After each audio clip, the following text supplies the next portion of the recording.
Movie inafunguka na huyu dada anaitwa Joke. Ameolewa na mchizi anaitwa Kolapo. Mwana huwa anajiamliaga mambo tu na nini. Kuna siku huwa arudi nyumbani usiku na hatoi taarifa yoyote ile. Yaani atume ujumbe wala kupiga simu ya aina yoyote ile unaambiwa. Na hata akipigiwa simu mchizi haokoti. Kolapo akirudi asubuhi hatoi majibu yanayoeleweka na hataki maswali mengi. Kifupi mchizi ni mtemi kishenzi yani. Lakini Joke akichelewa kurudi kutoka saloni tu, hata kama ametoa taarifa, mwana anakuwa mkali kishenzi unaambiwa. Anahisi pengine alikuwa kwa mwanaume huko, anamfukuza ili aende akalale huko alipotoka. Karibu kwenye bonge moja la tambala mtu wangu, ninaitwa Marito Therapist. Mimi naitwa Rio na hii ni Zura TV. Usiache kusubscribe, kucomment, kushare na kubonyeza alama ya kengele ili uwe sehemu ya familia hii kubwa.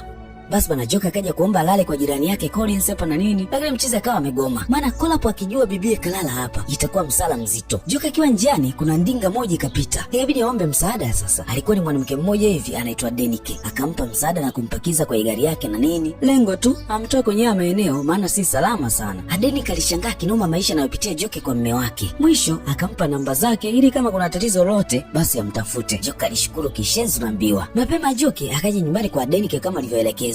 Denike akajitambulisha kama mshauri wa masuala ya ndoa na nini. Denike akamtaka Joke afunguke kila kitu kinachotokea kati yake pamoja na mume wake ili amsaidie. Joke akajielezea mambo mengi kishenzi na nini. Denike akasema hiyo ndoa ni hatari sana, haina afya. Joke akasema haikuwa hivyo kabla. Denike akasema inaanzaka siku moja tu. Joke akasema unajua hajanipigia tangu anifukuze nyumbani. Umeona ninachokisema haya mahusiano au ndoa sio mazuri kwako. Denike akampa hadithi ya mdogo wake kipenzi na nini, akasema mdogo wake alikuwa anapitia magumu sana kwenye ndoa yake. Hakuna jema ambalo alikuwa analifanya na linaonekana zuri kwa mume wake. Muda wote alikuwa anaonekana mkorofi tu hata kwa vitu vidogo. Muda wote ngumi mkononi unaambiwa. Hata alipomtaka Abigail avunje hii ndoa, bibi hakuwa tayari licha ya kipondo alichokuwa anapokea. Anahofu ataanzia wapi mazee na watu watasema nini akiondoka hapa kwenye ndoa. Abigail anaamini kabisa kwa maombi na kufunga mume wake kike atabadilika. Denike akasema mchizi atabadilika na hawezi kuacha kumpiga. Alimsihi sana avunje hii ndoa lakini Abigail hakuwa tayari kabisa mazee. Kuna siku wakati Abigail anaandaa chakula, bahati mbaya akajishika poani. Siku hiyo ukazuka ugomvi mkubwa mno. Mwana anaona mke wake ni mchafu, anawezaje kushika pua alafu aendelee kupakua chakula pia. Abigail naye hakuwa mnyonge. Mara hii akasimama imara kubishana na mchizi aisee. Mwana akaona njia pekee ni kutumia mikono yake sasa. Lakini Abigail alikuwa imara kishenzi. Kila akipeleka mkono anaudaka, akipeleka mkono tena anaudaka. Akaizuia mikono yote mazee, kisha akamsukuma kule mchizi na umazana Mwana akanyanyuka kwa hasira kishenzi yani. Zikasikika sauti tu. Baada ya muda kupita, Denike akafika sebuleni. Akaulizia sauti alizosikia ni za nini mazee. Muda huo Kiki alikuwa na peruzi tu. Denike akashangaa kumwona Abigail amelala chini. Kiki, umefanya nini hiki? Unamaanisha nini nimefanya nini? Denike akasema hapumui. Kiki anaamini kabisa Abigail anajifanyisha tu, atakuja kusimama mwenyewe. Sasa kutokana na ule ugomvi, Abigail alifariki pale pale.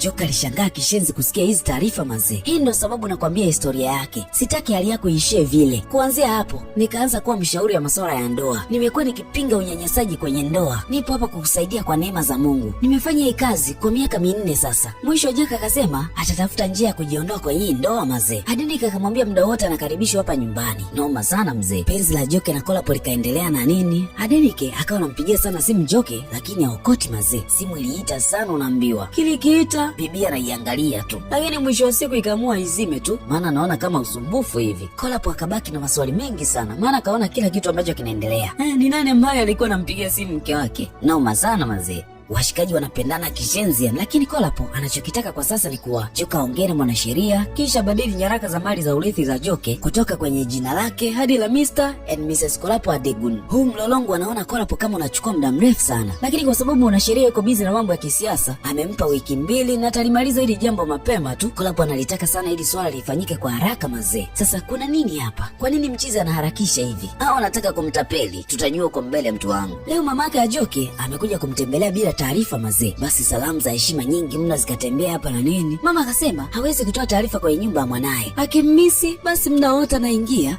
Hakatazwi na mtu yeyote yule. Kolapo akasema usijali mama, unaweza kuja hapa muda wote ule. Kumbe Kolapo amechukia ujio wa mamake Joke. Licha kuwa alikuwa anafurahi muda ule na nini, lakini moyoni alikuwa amechukia vibaya mno. Kolapo akalalamika kwa nini hajaambiwa kuwa mamake Joke anakuja tena analala kabisa mazee. Lakini akahisi pengine kwa sababu hii nyumba ni ya Joke na wanachangia kulipa bili tu. Joke akasema hajawahi kusema usiseme hicho kitu. Wewe ndio unasema mara zote hivyo. Hata hivyo, ulisikia nilikuwa nalalamika kuwa hajaniambia. Alipaswa kuniambia kabla ya kuja hapa. Kolapo akamaindi kishenzi yani. Kwa nini bado yuko hapa? Joka akasema, wewe si ndio umemchelewesha wakati mnaongea pale. La sivyo angekuwa ameshaondoka sasa hivi. Yaani maneno yote haya. Kumbe anataka kwenda klabu bana. Anaogopa mamake Joka akimwona ataonekana mwanaume wa ajabu sana. Lakini hakujali mwana na nini, ataenda hivyo hivyo. Noma sana manze. Kesho yake Joke akamfuata mamake akamuuliza kuwa, "Mama, una mpango wa kuondoka lini hapa? Maongezi gani hayo unaleta sasa? Unanifukuza?" "Mama, una maana gani kusema na kufukuza? Hii nyumba ni yako. Ni kwa sababu kuna sehemu nataka kwenda tu jioni hii. Halafu sio sawa kukuacha peke yako hapa ndani." "Haijalishi." "Sawa mama." Mama akasema, "Umeniwahi tu, lakini nilitaka kukupa taarifa kuwa naondoka muda sio mrefu sana." Joka akajitetea sana ili kusawazisha makosa yake yaonekane sio makosa na nini. Noma sana hii. Jioni mchizi aliporudi akamuulizia mama, lakini akaambiwa umeshaondoka tayari. Kolapo akahisi pengine Joke amemwambia mama aondoke kwa sababu yake. Alifoka kishenzi yani. Kolapo anaamini kabisa mama tahisi yeye ndo kamtaka aondoke hapa ndani. Kwa nini rais kila mtu anahisi kama wewe? Kama mjinga, si ndio? Sijasema hivyo. Kwa hiyo unamaanisha mimi ni mtu mbaya? Acha kunichezea. Shida nini? Nisikuchezea umepata na nini? Unawezaje kuongea na mimi hivyo? Kwa nini siongee na wewe kama hivyo? Wewe ni mume wangu, sio baba yangu. Mchizi akamwosha kofi. Unawezaje kuongea na mimi hivyo? Uko sawa kweli wewe? Kolapo, umenipiga? Ndio, nimekupiga. Nitakupiga tena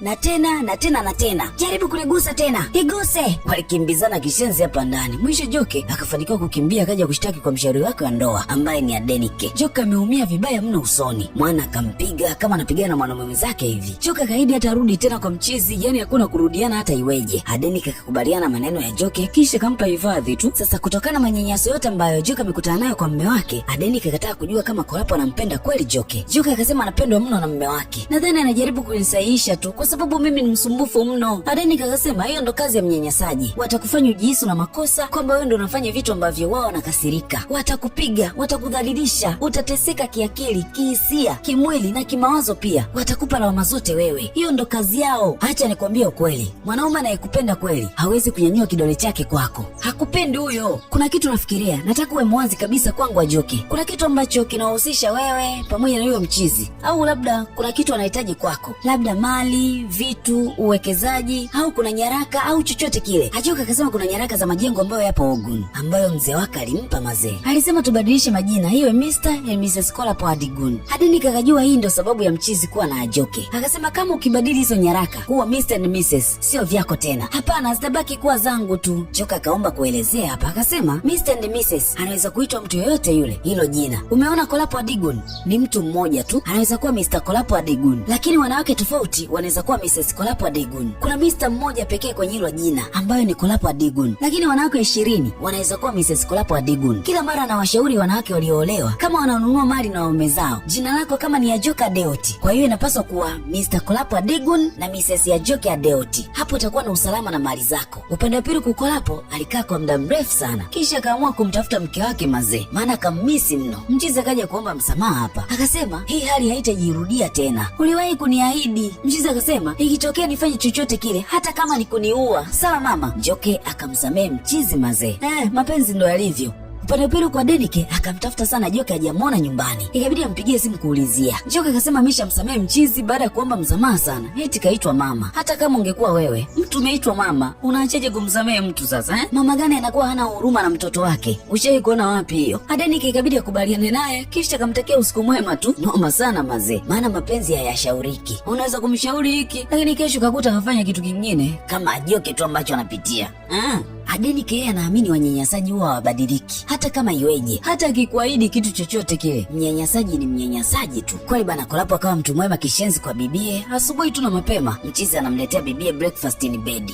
Hata kama ungekuwa wewe, si unaona mwanaume wako amebadilika sasa Kama haitoshi, mchizi akawa anaosha vyombo, hataki kabisa Joke aguse chochote kile. Kila kitu atakifanya yeye mwenyewe. Sasa leo Joke amekutana na message ya mwanamke kwenye simu ya Kolapo. Kweli nasema hivi, "Hi baby, lini unarudi nyumbani? Tumekumisi sana." Joke akajua mchizi ana mtoto na familia mazee. Na kweli mwana kakiri ana mtoto na ana familia. Joke alichanganyikiwa mazee. Hadi wigi likawa zito hapa. Si mnaona? Akalivua. Anahisi joto kali mno. Kinachomuumiza ni kuwa alikutana na Kolapo akiwa bikra na tayari katoa ujauzito mara 4 baada ya mchizi kusema hayupo tayari kuwa baba kwa sasa. Noma sana mazee. Ndio, na mtoto na mke. Nimewaleta hapa. Nimekuletea usoni kwako. Nishakwambia siipendi tena hii ndoa. Hebu tulia, mimi ni mwanaume. Naruhusiwa kuoa zaidi ya mwanamke mmoja. Sasa hii ndo familia ya Kolapo. Ana mke pamoja na mtoto mmoja na wanapenda dini kishenzi yani. Upande wa pili Kujoke ameamua kuondoka mjengoni mazee. Mwana akasema, naona unaondoka, hayo ni maamuzi sahihi sana kwako, kwa sababu ukirudi hapa tena hautanikuta na kusubiri, na hautakuta vitu vingi sana, utakuta kila kitu kimebadilika, kwa sababu mimi nitarudi kwa mke wangu pamoja na mtoto wangu, lakini pia yote kwa sababu kila kitu ambacho nilikuwa nakitaka kutoka kwako nimeshakipata, hasa nyaraka za mali za mzee wako na nini. Kumbe mchizi alikuwa na Ajoke kwa sababu ya mali za mzee wake ise, na kashamtapeli tayari. Kitu ambacho aliambiwa na Adenike hatimaye kimetokea. Ina maana Ajoke akumsikiliza Adenike, leo kapoteza kila kitu. Mapenzi bwana, usimwamini sana mwanadamu, haaminiki. Hata kama unampenda kiasi gani, lakini usimwamini. Usimwamini kupitiliza, mwanadamu haaminiki. Sasa Ajoke aliporudi nyumbani kwa Adenike akapewa taarifa mbaya kishenzi, yani akaambiwa Adenike ameshafariki miaka 4 nyuma.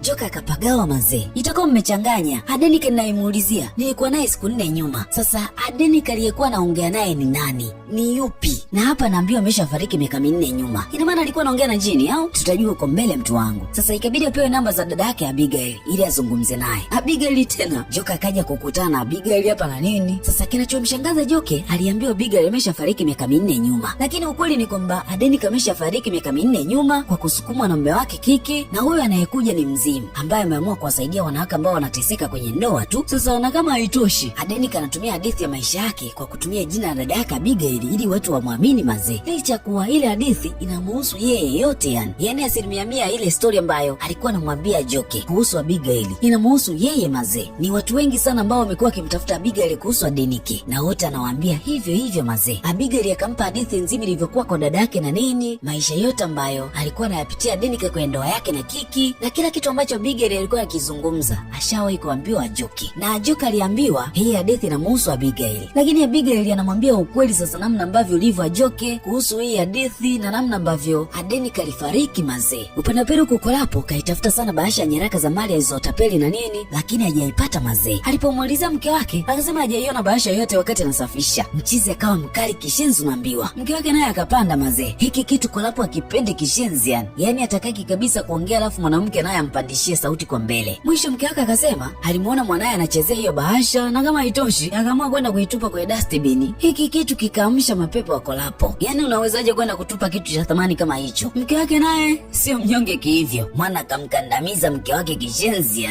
Hapa ni vita tu. Taarifa zikaenea kila sehemu kuwa Kolapo amemuua mke wake eti kwa sababu tu ya nyaraka ambazo alimtapeli Ajoke mazee. Baada ya kupewa ushauri mzito na Adenike kuhusu kubadilisha majina ya wamiliki wa mali, Ajoke alifanya mpango na wakili wake, wakatengeneza nyaraka feki ili wajaribu imani ya Kolapo mazee, na wakampa kama wiki 6 hivi. Yani hadi kufikia hapa Kolapo amemuua mke wake kwa nyaraka feki za mali na nini. Noma sana hii mazee. Yani mchizi kamuua mke wake kwa nyaraka feki ambazo ametengenezewa na Ajoke. Na huo ndo kama mwisho tambala hili mtu wangu linaitwa Marito Therapist. Mimi naitwa Rio na hii ni Zuro TV. Usiache kusubscribe, kucomment, kushare na kubonyeza alama kengele ili uwe sehemu ya familia hii kubwa. Hadi wakati mwingine, bye.